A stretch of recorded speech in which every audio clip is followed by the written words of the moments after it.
Vamos juntos nessa paixão.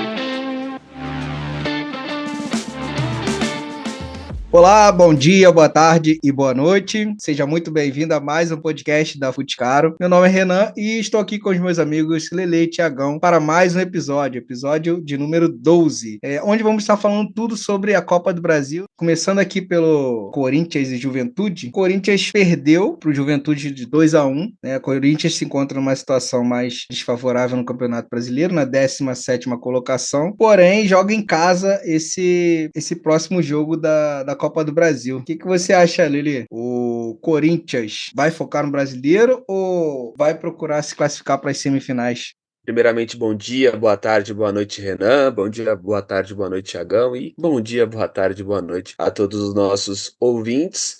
O Corinthians, a maneira como o Ramon Dias vem enfatizando, juntamente com o seu filho, sobre essa prioridade no Campeonato Brasileiro, dá uma sensação de que, nesse duelo de volta, o Corinthians terá uma equipe mista. Não acho que será reserva. Acho que teremos ali entre 3 a 5 jogadores poupados e os principais jogadores estando em campo, né? Vale ressaltar que o Corinthians não sofreu com muitas convocações. Então, em tese, os jogadores estão descansando, estão tendo aquele condicionamento físico sendo preparado para que na próxima semana, não só no duelo contra o Juventude, mas principalmente nos duelos subsequentes no Campeonato Brasileiro, a equipe esteja ali com o vigor e a vitalidade física mais no alto nível maior possível para justamente atingir os seus objetivos. Então eu imagino o Corinthians com time misto, imagino um Corinthians, obviamente, independente de quem entrar em campo, um Corinthians que vai lutar a cada segundo, né, pela bola, buscando gol. Não acho que é porque a prioridade é o Campeonato Brasileiro, o Corinthians vai entrar de corpo mole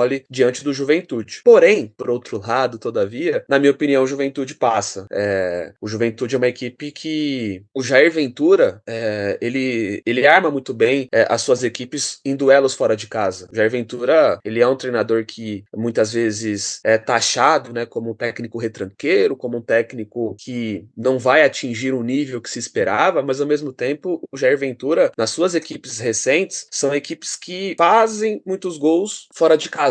Tanto que o Jair Ventura, recentemente, o Juventude conseguiu vencer o Atlético Paranaense, conseguiu fazer 2 gols lá no Maracanã, garantindo a sua vaga à próxima fase da Copa do Brasil diante do Fluminense, e recentemente, até contra o próprio Corinthians, conseguiu ser resiliente, com 2 jogadores a menos, garantiu o empate, e além disso, no primeiro tempo, em um determinado momento, foi melhor o Corinthians, conseguindo o gol de abertura no placar com Alan Ruschel. Então, o Juventude fora de casa é uma equipe tão perigosa quanto no Alfredo Jaconi. E eu não vejo o Corinthians tendo uma segurança defensiva que vai impedir o Juventude em fazer um gol. Então, ao meu ver, vai ser aquele duelo em que o Juventude vai abrir o placar, o Corinthians vai buscar o empate, mas no fim das contas não terá forças para virar a partida. Então, Renan, na minha opinião, o Corinthians vai priorizar o Campeonato Brasileiro. Não acho que o Ramon Dias vai levar a equipe totalmente titular, né, os 11 ideais na cabeça do técnico argentino para o duelo contra o Juventude, mas mesmo assim vejo um time com muitos titulares, poucos reservas, que vai brigar a cada minuto pela classificação. Mas ao mesmo tempo, o Juventude, por conta de ser um time bem correto, tanto quando joga em casa quanto joga fora, e ser uma equipe que consegue se defender muito bem, mas também consegue fazer os seus gols, seja no Alfredo Jaconi ou em qualquer estádio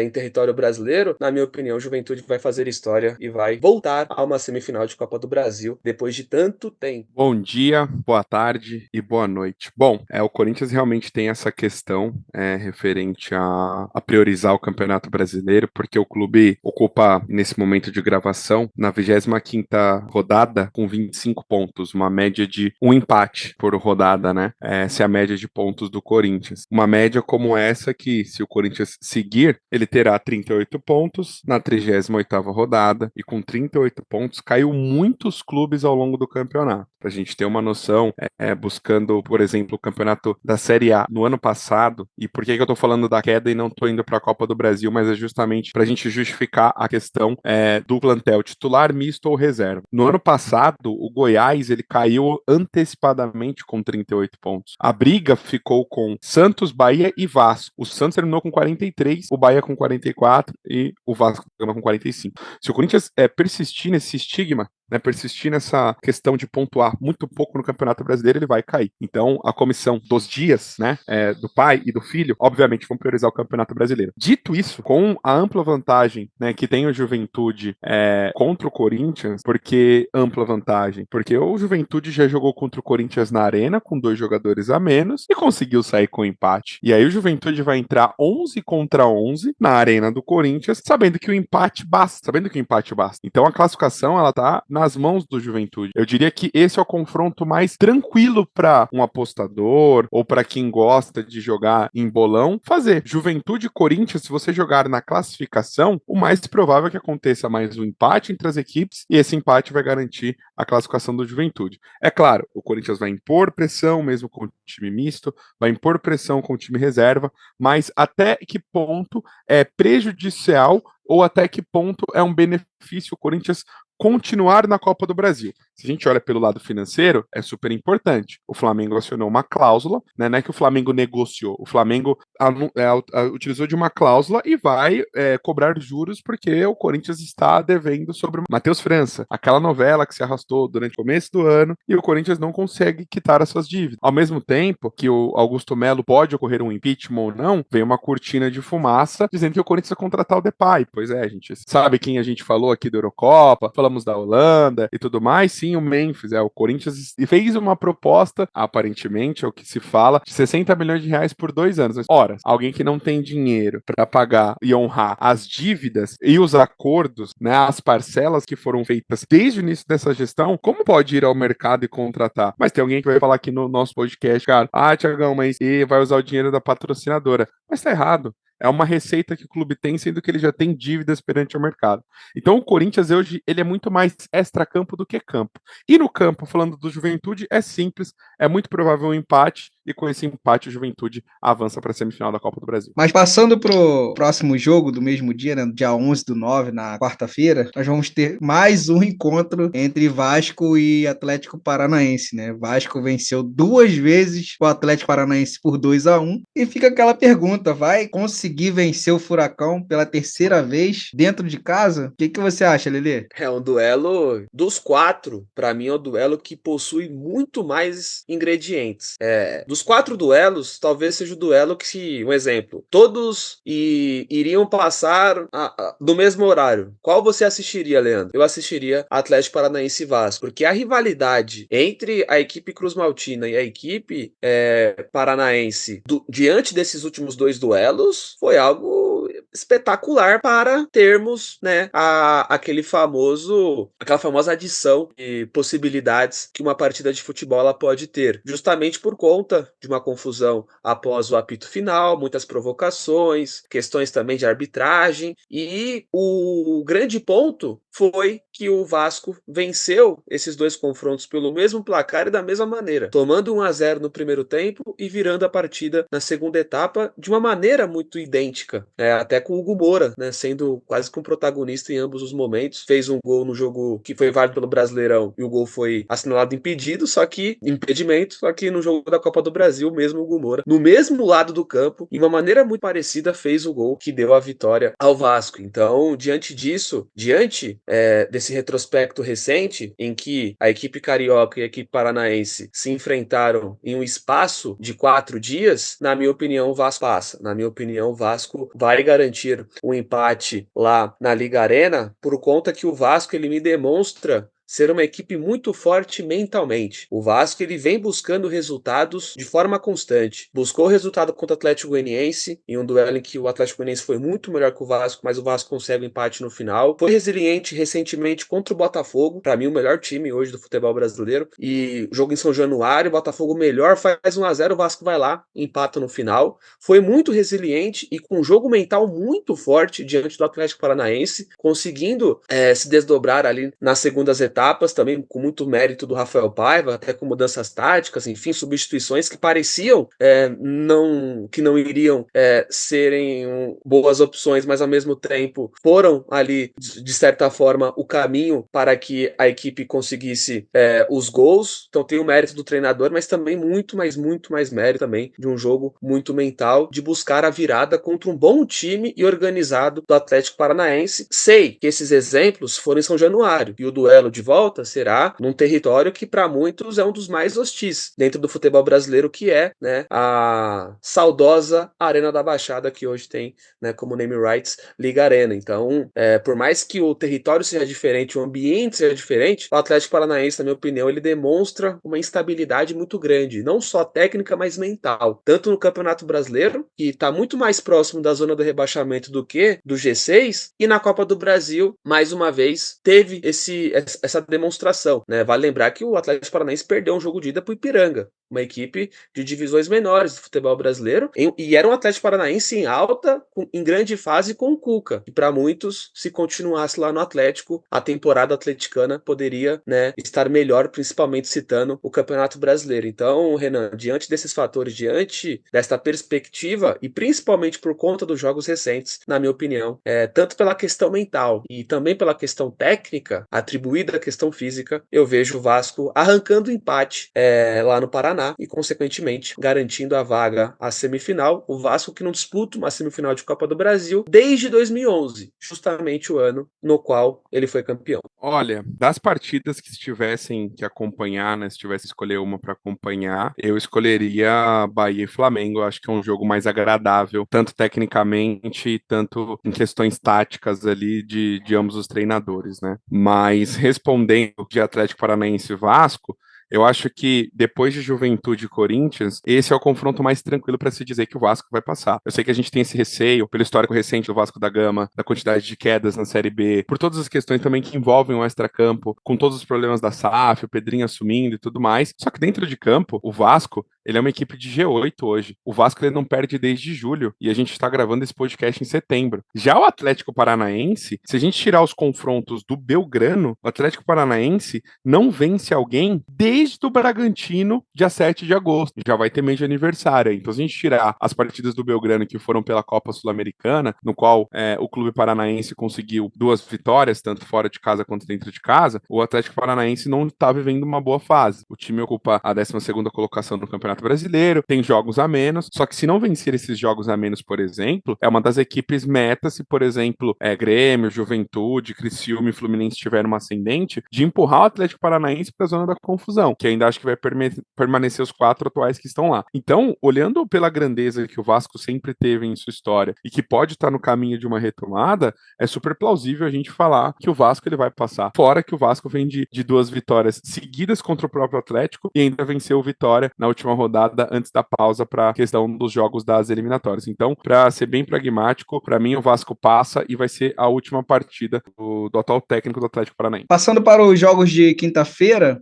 aproveitar que o Thiagão levantou a bola aí de Flamengo e Bahia. O Flamengo venceu o Bahia por 1-0, fora de casa, mas não convenceu muito, né? O jogo, praticamente, o Bahia foi superior, né, nessa partida. Deu trabalho para a defesa do Flamengo. Mas o Flamengo joga em casa, né? O próximo jogo. O que você acha, Thiagão, desse jogão aí, Flamengo e Bahia? Então, para mim, esse jogo é o grande jogo da rodada, porque a gente está falando de 2 equipes que estão brigando no topo da tabela. O Bahia, ele vem numa questão de instabilidade, estacionou ali com 39 pontos, mas era um time que estava ali no bolo junto com o Cruzeiro, junto com Fortaleza, e aí vai chegando no final do campeonato, realmente é aquilo que o Guardiola sempre fala, né?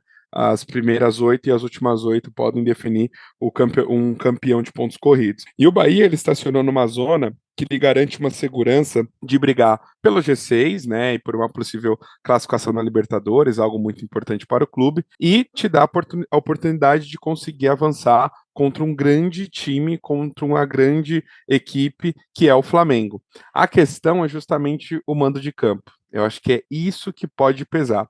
Porque assim, a gente está gravando hoje, né? E aí, até para trazer para todo mundo, a gente está com a notícia fresca de que o Pedro, infelizmente, né, sofreu uma lesão durante os treinos com a seleção brasileira e está fora. E aí o Flamengo está correndo para se movimentar no mercado para trazer mais uma peça para finalizar o campeonato. Então, eu não sei como vai esse Flamengo, né, para o dia do confronto contra o Bahia. Mas fato é, mesmo que o Bahia faça um grande jogo, como fez na Fonte Nova, com as chances criadas, o time do Flamengo é um time muito copeiro. Existem peças ali que realmente não é para brincadeira. Peças que podem decidir a qualquer momento uma partida. Então, desde grandes zagueiros, um grande volante, né? Enfim, mesmo com a ausência do Pedro, tem o próprio Bruno Henrique, que sempre que pode, ele é um jogador decisivo, seja pelo alto, seja pela velocidade, é um jogador que num contra um ainda assim é muito perigoso, mesmo com as lesões recentes que o BH 27 teve. Eu acredito na vitória do Flamengo. Não é nem que o Flamengo passe, mas eu acredito que o Flamengo precisa dar uma resposta para sua torcida, porque o Flamengo está deixando o Campeonato Brasileiro um pouco arriscado com essa decadência, tanto de rendimento e também de alguns resultados, e é natural essa instabilidade, né? O time tem uma vitória nos últimos 5 jogos, e aí quando a gente olha para o Fortaleza, que é um time que está em ascensão no campeonato e tem 4 pontos a mais que o Flamengo, tem 4 vitórias nas últimas 5. E é justamente esse sempre scout dos últimos 5 que acabam definindo a posição dos clubes a cada pausa de rodada para as disputas das Copas, né? Então eu acredito que o Flamengo avance vencendo o Bahia, mesmo que o Bahia faça um grande jogo pela equipe que o Flamengo tem e porque está diante do seu torcedor e vai precisar mostrar um bom resultado. O Flamengo vem de uma derrota, no qual se criou muita polêmica, que eu particularmente não consigo entender muita polêmica. Fato é, na minha visão, que o Flamengo tinha mais poderio para poder jogar melhor contra o Bahia, para jogar melhor contra o Corinthians, não jogou, ainda tem, e se questiona muito o trabalho do Tite na questão de rendimento. Mas na questão de resultados, o Flamengo segue avançando, eliminou o Palmeiras, está muito vivo na Copa do Brasil e ainda segue sim com chances de título no Brasileirão. Mas eu acho que o Flamengo passa do Bahia com vitória em pleno Maracanã. E você, Lelê, como é que você vê esse jogo aí, Flamengo e Bahia? Um grande jogo, só que quando você analisa o contexto da partida, na minha opinião, quando você se aprofunda no tema Flamengo versus Bahia, você acaba entendendo que é um jogo com uma clareza muito mais ampla e direta para um possível resultado do que quando você analisa os números e os momentos de cada equipe, seja pelo Campeonato Brasileiro ou a campanha recente na própria Copa do Brasil. E aí eu vou explicar sobre isso. Primeiro, que é o Rogério Ceni enfrentando o Flamengo. E aí é um retrospecto que é até complicado você conseguir entender. São 13 jogos e 13 derrotas. Eu nunca vi isso. Eu amo futebol europeu, leio quase que diariamente, busco ali contextos históricos, sei de muitas rivalidades, de muitas freguesias pelos 4 cantos ali do velho continente. Eu nunca vi algo parecido de um treinador bom, promissor, já campeão nacional, perder 13 vezes em 13 partidas para um clube nesse mesmo país. Ou que seja que seja de um outro país, mas eu nunca vi isso. Então, primeiro, já começa aí, ao meu ver, o grande favoritismo do Flamengo. Tá nítido que o Rogério Ceni não sabe lidar contra o Flamengo. O porquê, não consigo explicar. Porque, obviamente, não foram 13 partidas em sequência. Envolve muitos fatores, né? A equipe, normalmente, né, as equipes do Rogério Ceni são inferiores às equipes do Flamengo. Também envolve ali momentos em que o Rogério Ceni, na minha opinião, acaba optando por uma leitura tática que muitas vezes não coincide com a equipe melhorando, e isso também facilita ali o processo adversário, enfim, né, o processo rubro-negro. O outro detalhe sobre esse favoritismo do Flamengo, que para mim ele é muito mais claro do que aparenta, é os jogos fora de casa do Bahia.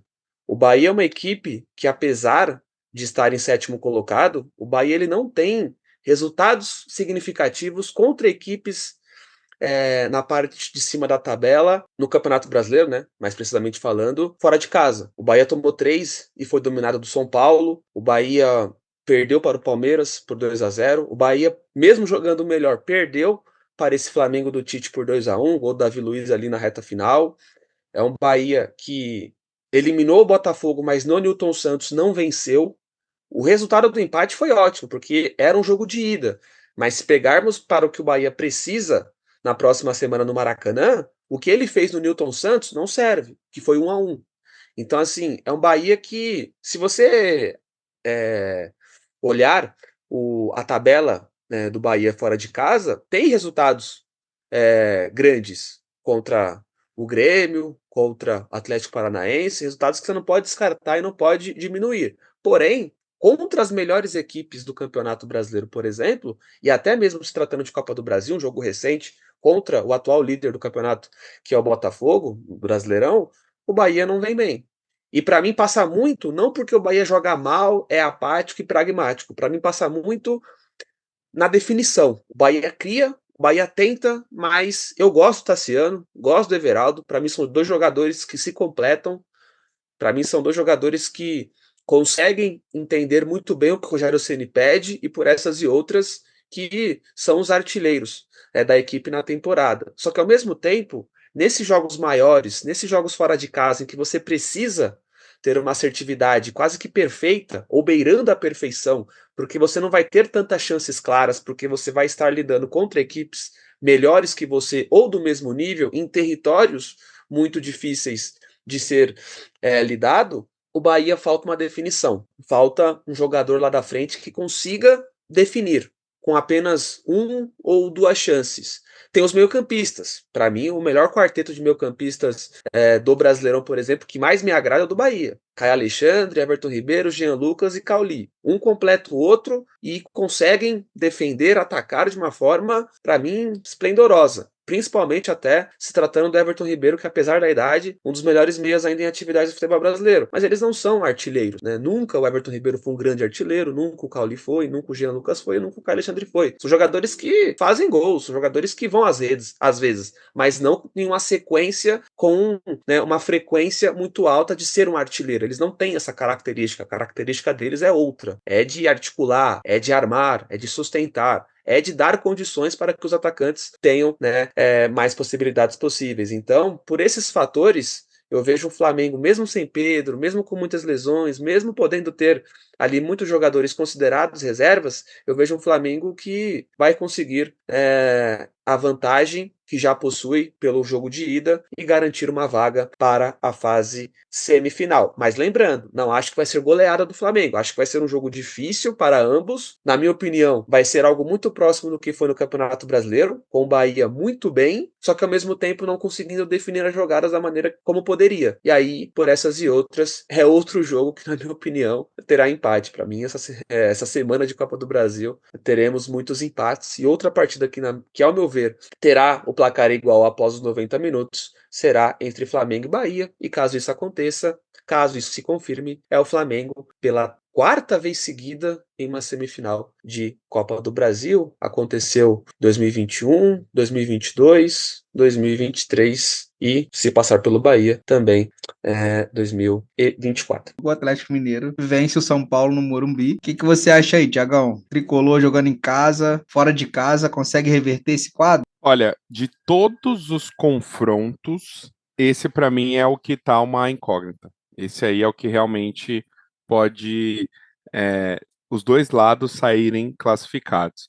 O Atlético Mineiro leva uma vantagem de 1-0, um gol no finalzinho, né? Então é uma questão de ser copeiro mesmo, enfim, soube sofrer aqui no Morumbi e agora leva a decisão para Minas Gerais. Só que em contrapartida, eu consigo ver mais qualidade no time do São Paulo. Ainda assim, eu consigo ver mais qualidade, o que se reflete um pouco na tabela do Campeonato Brasileiro. O Atlético Mineiro tem sim duas partidas ainda a realizar, mas mesmo que vença essas duas partidas, não teria mais pontos do que o São Paulo, teria a mesma quantidade de pontos ali que o Bahia ainda perderia no critério de desempate pela questão das vitórias. Só que tem um porém que a gente não pode descartar, e aí a gente também não pode, no meu caso, né, que sou aqui do estado de São Paulo, ser imparcial, inconscientemente ser parcial a favor de São Paulo e não olhar que o Atlético Mineiro venceu o São Paulo também no jogo de ida do Campeonato Brasileiro. Então, o Galo ele tem duas vitórias em cima do time do Zubeldia e vitórias recentes, né? O confronto do Campeonato Brasileiro aconteceu em julho e o confronto da Copa do Brasil aconteceu há algumas semanas, agora na semana passada. Então, quando a gente olha para esse retrospecto recente, pelo desempenho que teve o time do Atlético Mineiro, não é um time de empolgar e embalar corações. Só que tá com a faca e o queijo na mão. e aí aproveito para usar do trocadilho, né? Porque queijo é um alimento muito consumido em Minas Gerais. O Galo só precisa de um empate. Então o Galo ele pode sim ser copeiro, utilizar de toda a sua torcida, utilizar da estratégia. Só que a gente tem que olhar que o plantel do Zubeldia é um plantel muito forte. Às vezes até o próprio Luciano, que nem joga como titular, sai do banco para resolver. E o São Paulo precisa muito, né, de um título para continuar, enfim, equilibrando as finanças, né, pela questão dos investimentos, pela questão também de que o time já não tem mais o peso de nunca ganhou a Copa do Brasil, já não existe mais esse peso. E o que eu mais escutei desde que saiu o confronto é de que a final do ano passado, entre Flamengo e São Paulo e Flamengo, poderia acontecer. Então, o lado do tricolor do Morumbi precisa fazer um grande resultado, precisa fazer uma grande partida para que esse sonho, em tese, seja mantido. Porque eu acho que a missão do Flamengo ela é muito mais fácil, não só olhando na questão matemática do primeiro confronto, mas porque o Flamengo decide em casa diante da sua torcida. Já o São Paulo vai precisar ser copeiro, como foi em muitos anos na Libertadores e como foi ano passado, porque foi um clube que conseguiu reverter resultados, mas a única diferença São Paulo ele avança, né, e faz bons resultados em casa. Nesse caso da Copa do Brasil, ele já perdeu a primeira no Morumbi, então ele vai ter que se reconstruir, né, para conseguir fazer uma ótima partida. E aí, quem sabe, na quinta-feira, esse jogo que está marcado por enquanto para o mesmo horário de Bahia e Flamengo, consiga se classificar diante do Galo lá em Minas Gerais. Eu concordo com o Thiagão quando ele pontua que é o jogo mais equilibrado. Para mim não tem discussão. Para mim, é como eu citei. Atlético Paranaense e Vasco é o que eu assistiria, caso todos fossem no mesmo horário, pelos ingredientes, pela rivalidade que vem sendo alimentada ali pelos bastidores de cada clube, além, né, de serem duas equipes, né, que possuem ali uma qualidade ok, que podem, sem dúvidas alguma, fazer um grande jogo. Também citei a questão dos outros duelos, só que para mim, citei a questão do Flamengo, para mim de todos é o que mais tem um favoritismo, e o mais equilibrado eu vejo esse Atlético e São Paulo, só que na minha opinião o Atlético passa vencendo, mesmo tendo o equilíbrio, mesmo tendo ali todo esse contexto, ao meu ver, o Atlético Mineiro é uma equipe superior ao São Paulo por conta dos talentos individuais. E a gente sabe que num jogo de mata-mata, os talentos individuais, eles normalmente conduzem, né, aliás, a equipe. Tanto que o Atlético ele só encontra o gol através de uma batida de falta espetacular do Scarpa, que é um desses talentos. E na minha opinião, o Atlético Mineiro possui 4 jogadores que podem desequilibrar uma partida a qualquer momento, enquanto o São Paulo 2. Para mim, no Atlético tem o Hulk, o Paulinho, o Scarpa e o Arana, que apesar de ser lateral, com o Milito ele joga como ala, e o Arana, na Arena MRV, é um jogador muito mais solto para atacar. E a qualquer momento ele pode fazer uma jogada incisiva, insinuante pelo lado esquerdo e, consequentemente, levar muito perigo buscando assistência ou buscando ele mesmo a finalização. Tanto é que o Arana é um dos artilheiros recentes em duelos contra o Cruzeiro, por exemplo, na Arena MRV. Enfim, quem o conhece da época do Corinthians sabe, né, o poder de finalização que ele possui. Tem o Hulk, que dispensa comentários, para mim, tranquilamente, um dos principais atletas do futebol da América do Sul, principalmente quando ele está 100% fisicamente, mas até mesmo quando ele está 60%, 70%, ele é um jogador muito diferente. Tem o Paulinho, que para mim é um dos melhores atacantes. E no lado do São Paulo, eu vejo só 2 jogadores que podem desequilibrar a qualquer momento. É Lucas e Caleri. Se não passar pelo Lucas, se não passar pelo Caleri, eu acho muito difícil o São Paulo conseguir vencer. Porque é aquilo, se o São Paulo buscasse o empate, aí mudaria totalmente minha maneira de ver do jogo. Aí era o São Paulo que poderia, através do Arboleda, através do Rafael, através da experiência do Rafinha, através da sustentação defensiva ali de Bobadilho e Luiz Gustavo, encontrar maneiras de diminuir o ímpeto ofensivo do Galo. Só que como o São Paulo vai ter que buscar o resultado, aí muda muito. As dinâmicas do São Paulo serão modificadas. O São Paulo fora de casa é um dos times que menos me agrada do futebol brasileiro. O São Paulo fora de casa é algo que é até difícil você assistir 90 minutos. São Paulo e Nacional no Uruguai foi um São Paulo muito apático. São Paulo e Internacional recente, São Paulo muito apático. O São Paulo, quando enfrentou agora o Fluminense, jogo muito ruim do São Paulo, apesar que teve questão de arbitragem, mas mesmo assim, o São Paulo que não conseguiu lidar muito bem ali com o jogo do Flu, e quando precisou buscar o resultado também teve dificuldades. Enfim, até São Paulo e Palmeiras, que foi um clássico, se esperava muito do São Paulo, principalmente ali no primeiro tempo. Enfim, é uma equipe que no Morumbi, para mim, é um dos melhores times da América do Sul, tranquilamente. No Morumbi é um time muito bom, é um time muito versátil, que tem muitas ideias. Fora de casa não demonstra isso. Que até, para mim, um dos pontos a ser falado do trabalho do Zubeldia, que é um trabalho que me agrada, mas ao mesmo tempo tem pontos que podem ser melhorados e não vêm sendo melhorados. E isso, em um mata-mata, até pensando futuramente com Botafogo e Libertadores, pode ter uma consequência cruel. E até para finalizar esse histórico recente de jogos fora de casa do São Paulo, que foram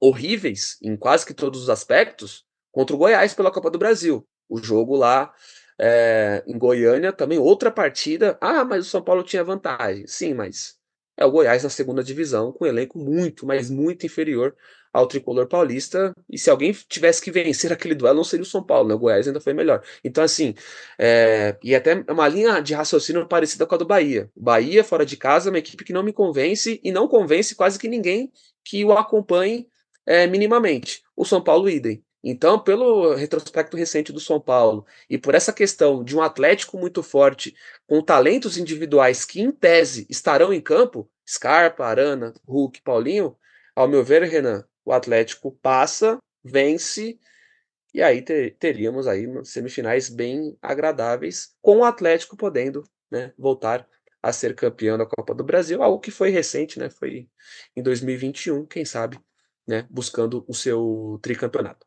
Agora, para a gente terminar esse podcast, quais são os 4 times aí que vocês acreditam que vão estar aí na semifinal da Copa do Brasil e já aproveitar para se despedir do nosso público e do nosso ouvinte? Bom, agradecer ao nosso ouvinte aqui.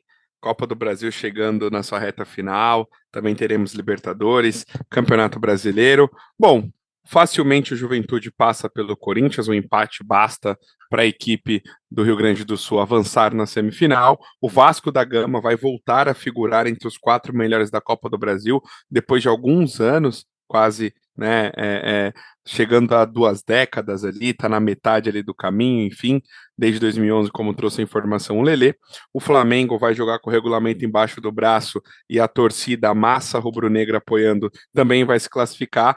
Atlético Mineiro e São Paulo, eu vou ter que ser pragmático também, acho que o Galo vai acabar avançando, frustrando quem achou que São Paulo e Flamengo pudessem fazer a final da Copa do Brasil novamente. Agradeço bastante a você, Renan, agradeço bastante a você, Lelê, peço sempre para o pessoal curtir, compartilhar, sempre que possível comentar, sugerir, em qualquer mídia social que esteja nos acompanhando, porque a gente tem que trazer aqui a melhor visão para vocês que estão escutando e gostam de futebol. Um beijo, até mais, um grande abraço, eu fui! Opa, primeiramente agradecer a oportunidade, Renan, agradecer a companhia do Tiagão e agradecer principalmente ao nosso ouvinte que ficou aí conosco até o final dessa prévia dos jogos de volta da Copa do Brasil. Primeiramente, sobre, né, essa projeção, o Galo passa do São Paulo, ao meu ver, vencendo, né, a partida, então seria ali, né, 2 vitórias, uma no Morumbi e uma na Arena MRV. Na minha opinião, o Flamengo, com dificuldades, passa do Bahia. O Vasco aí com um jogo com muita emoção, enfim, com uma trocação intensa e possivelmente ali com gols de ambos os lados. O Vasco passa pelo Atlético Paranaense lá na Liga Arena.